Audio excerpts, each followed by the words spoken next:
அனைவருக்கும் ஆன்மீக அன்பு வணக்கம். அன்பு சொந்தங்களே, இன்றைய நாம் சிந்திக்க இருப்பவை நலம் தரும் வாசல்கள் 5 பற்றியதாகும். அன்பர்களே, நம் புலன்களையும் பொறிகளையும் சுத்தமாக வைத்துக் கொண்டால் நாமும் ஞானிகள் ஆகிவிடலாம். மெய், வாய், கண், மூக்கு, செவி ஆகிய 5 பொறிகளையும் நாம் சுத்தமாக வைத்துக் கொள்ள வேண்டும். எப்படி அவைகளை சுத்தமாக வைத்துக் கொள்ள முடியும் என்பதுதான் நம் முன்னே இருக்கும் வினாவாகும். நம் பெருமானார் இவைகளை இந்திரிய கரண ஜீவ ஆன்ம ஒழுக்கங்கள் என்கிறார். எனவே 5 பொறிகள் இடத்தும் மலம் என்ற குற்றங்கள் சேராமல் எப்படி பார்த்து கொள்வது பற்றி சிறிதே பார்ப்போம் அன்பர்களே. முதலாவதாக மெய், அதாவது உடல். நமது உயிர் குடியிருக்கும் வீடு உடல்.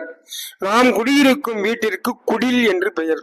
வீடு அசுத்தமாக இருந்தால் சுகமாக இருக்க முடியாது. அதேபோல் நம் உடல் அல்லல் தரும் உடலாகும்.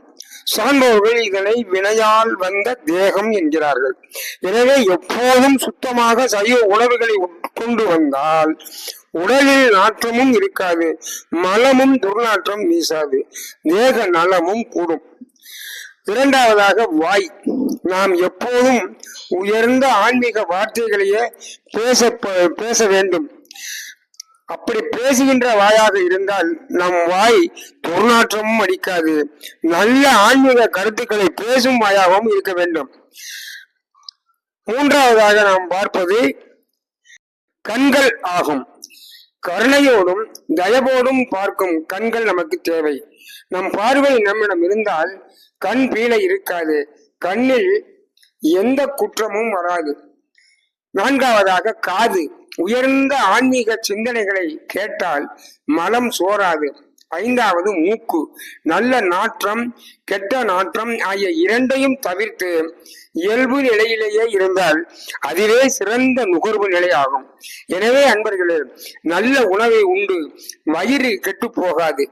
உயர்ந்த சிந்தனை உள்ளத்தில் இருந்தால் மனம் ஆரோக்கியமாக இருக்கும், மலமும் நாராது. பற்றற்றவர்கள் இட்ட மலம் நாராது என்று பெருமானாரும் பேசியுள்ளார்கள்.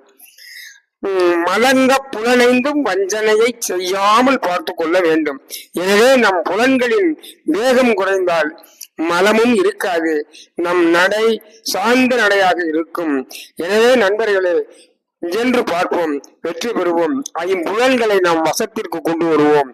வெற்றி நமது. அருட்பெரும் ஜோதி, அருட்பெரும் ஜோதி, தனிப்பெரும் கருணை, அருட்பெரும் ஜோதி.